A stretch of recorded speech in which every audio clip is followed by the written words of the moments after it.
I have a question. Are you a judge? You don't have any jurisdiction over me. I would argue you don't have any jurisdiction, okay? No, I'm Anthony Mathis, the living man, here in special appearance for Anthony Winston Mathis, also acting in my proper capacity of the trustee of the trust. If the plaintiff cannot come to court, then this shall be dismissed. That's failure. Or I you may object. I walk will a not be cash paying check or any fine. charge into the I will not be 44th paying District any fine. Court. Please don't interrupt the court, sir. This judge completely shuts down a sovereign citizen during a Zoom traffic court hearing, and it's honestly one of the most entertaining courtroom moments I've seen in a while. The defendant is facing a citation for running a red light, and the police officer is there to testify, making the case fairly straightforward under traffic law. Instead of addressing the facts, though, the defendant starts throwing out the usual sovereign citizen arguments that don't hold up in court. Some of the claims are so bizarre they're almost unbelievable. Let me know what you think about this hearing in the comments, and if you enjoy courtroom content like this, don't forget to like and subscribe. Let's get into it. You are Anthony Winston Mathis?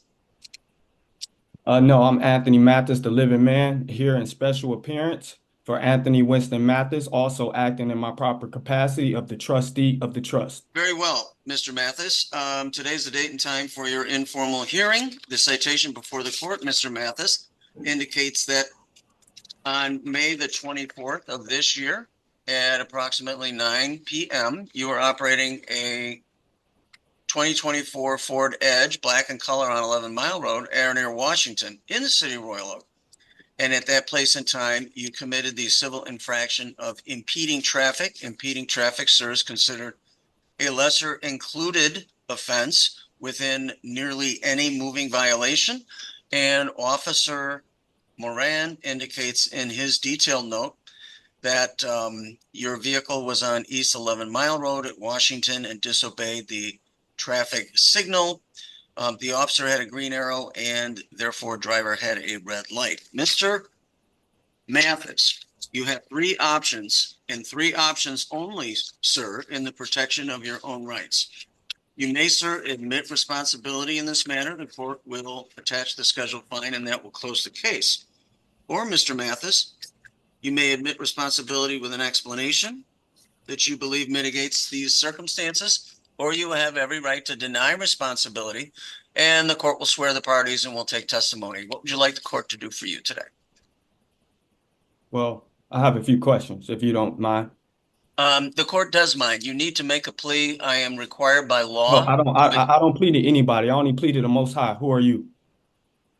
I am Magistrate William Urick, P43273. I am a sworn judicial officer of this district. We are here for your informal hearing that you requested. This court is required by law, procedure, and court rule to take a plea. The motorist requesting this informal hearing, that being you, must make such a plea. You may admit responsibility in this I matter. don't plead to anybody but God. You may admit with an explanation, or you may deny responsibility, and the court will swear the parties and will take proofs. What would you have the court do for you today? I don't plead to anybody. Very So I well. have a question. Officer Moran and Mr. Mathis, please raise your right hands. I do have a question. Do you solemnly swear the testimony you shall give before this court shall be the truth, so help you God? I do. Thank you very much. Please proceed. Before we hear the officer's testimony, I have to say this judge is quickly becoming one of my favorites. He stays calm, professional, and refuses to get dragged into pointless debates. Rather than arguing with the defendant, he simply focuses on the law and keeps the hearing moving. In my opinion, that's exactly how these situations should be handled. Staying composed while refusing to entertain distractions is what makes this judge stand out. What do you think of his approach? Let me know below, and let's jump back into the hearing. Magistrate, on May 24, 2024, at approximately 9 p.m., I, Officer Moran, was in the area of East 11 Mile in Washington when I observed 2024 Ford Edge, black in color, with Michigan plate Edward John Lincoln 6501. I was at the light at East 11 in Washington when I had the green arrow to turn. That vehicle then proceeded through the light. As I looked up at the traffic light, that light was red for that driver. With respect to your selection of citation, you elected to simply issue a ticket for impeding traffic. Is that correct? I did, magistrate, at that And that's time. based on your discretion, your training, and your experience. It is.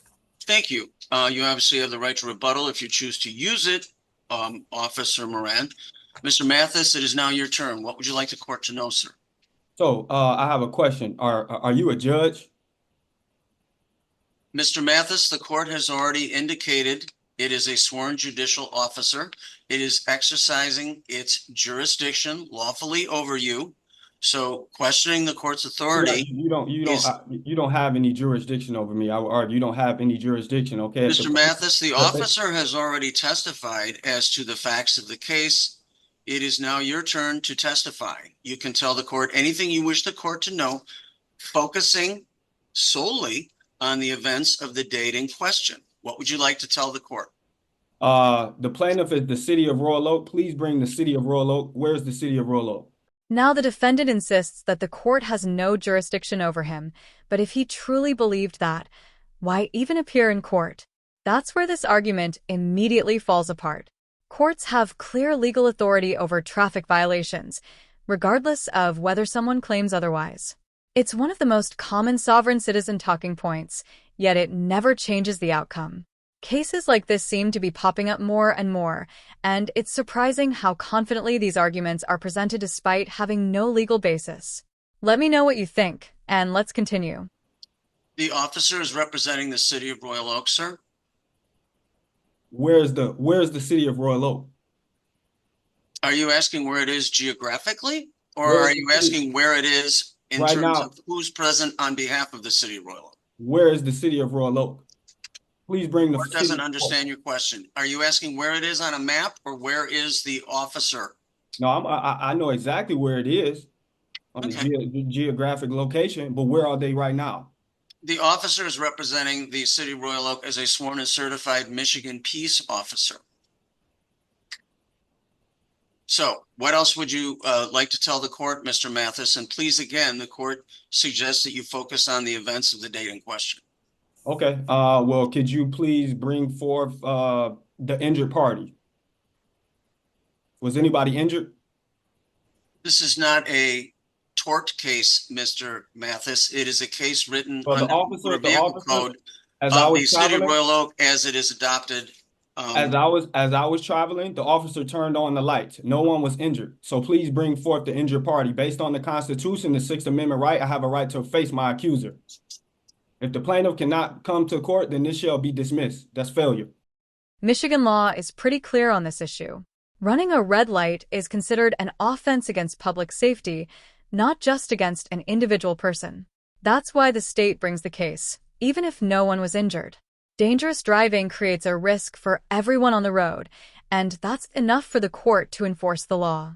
I'm not sure where the defendant got his information, but it definitely wasn't from an accurate legal source. Let's keep watching. Mr. Mathis, is there anything else you wish the court to know? Please bring forth the injured party. If you can't bring forth the injured party, then this needs to be dismissed now. Mr. Mathis, is there anything else you wish the court to know? You guys can't bring anyone forward as far as the injured party. No one was injured. You guys. Mr. Mathis, I will ask you one more time. The officer is representing the city of Royal Oak. This is not a case alleging physical harm or breach of contract. Why are you trying to charge me? This is a civil case under the motor vehicle code as it was decriminalized in 1979. This is a civil matter. The burden of proof is a preponderance of the evidence. The officer has testified as to what he observed, and it is now your turn to testify as to what occurred.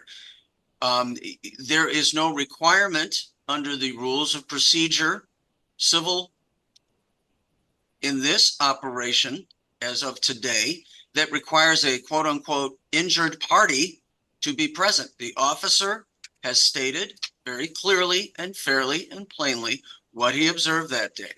So as to your testimony related to the date in question, is there anything else you would like the court to know? No, it isn't. If you guys can't bring any injured party, no one injured. You guys are Officer Moran, any rebuttal testimony? No rebuttal testimony. Thank you so much. Mr. Mathis, the burden of proof in a civil case is a mere preponderance of the evidence. The officer, a duly sworn and certified Michigan peace officer representing the city of Royal Oak, which is one of two cities upon which this court has jurisdiction, has put his testimony forward. There is nothing in the record that has rebutted any of it. Therefore, the court is finding you responsible for the citation as it was written. The fine for that serves $175. That is payable I through would the pay not. portal on I the would not. 44th I would District not be. Court website, or I you may object. I walk a would not be cash paying check or any fine. charge into the I would not be 44th paying District any Court. fine. Please don't interrupt the court, sir. You may walk a cash check or charge into the 44th District Court at 400 East 11 Mile Road, Monday through Friday, between 8:30 and 4:30. That's due within 7 days, Mr. Mathis. If you take exception to the court's ruling, you may post a bond in the amount of $175 within 7 days, and the matter will be placed upon the formal hearing docket of the chief judge of the district, and at that time, the city of Royal Oak would be represented by a city prosecutor. Do you think the $175 fine was a fair outcome? Personally, I think it was an appropriate consequence. The judge never gave the defendant's arguments any credibility and simply relied on the law from start to finish, which I really respected. In Michigan, running a red light is treated as a civil traffic infraction rather than a criminal offense, and fines like this are designed to encourage safer driving. No matter how confident the defendant sounded, his arguments couldn't overcome established law. Credit to the judge for remaining patient and professional throughout the entire hearing, even as the defendant repeatedly tried to interrupt and derail the proceedings. That said, part of me wonders if the judge should have gone a step further. Judges have the authority to hold someone in contempt when they're repeatedly disruptive or disrespectful in court, and this defendant certainly pushed the limits. An additional sanction might have sent an even stronger message about courtroom conduct. What do you think? Should the judge have been tougher, or was the fine enough? I'm also curious whether you think this defendant truly believed what he was saying, or if he was simply trying to avoid taking responsibility. Thanks so much for watching. If you enjoyed this breakdown, be sure to like and subscribe for more courtroom videos. I appreciate all of you for watching, and I can't wait to read your thoughts in the comments. Take care, and I'll see you in the next video.